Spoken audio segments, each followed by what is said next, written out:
أقدمت الشابة السعودية رهف محمد القنوني على تذوق اللحم الخنزيري في كندا لأول مرة في حياتها، وذلك في إطار انطلاقها نحو الحرية التي كانت تبحث عنها وفقا لما جاء في صحيفة ديلي ميل.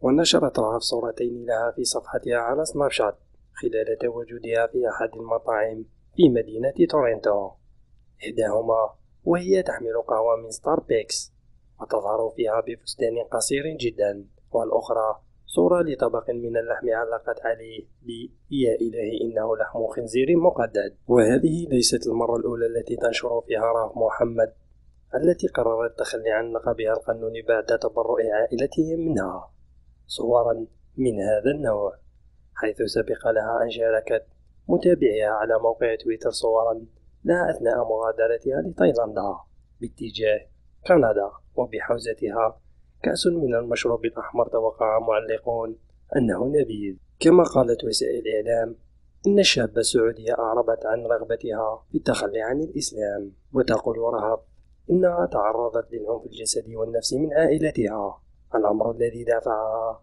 للهروب إلى تايلاندا، في حين نفت العائلة ذلك ومنحها رئيس الوزراء الكندي جاستن ترودو حق اللجوء، وتم استقبالها في المطار أحسن استقبال وتوفير امتيازات خاصة لها.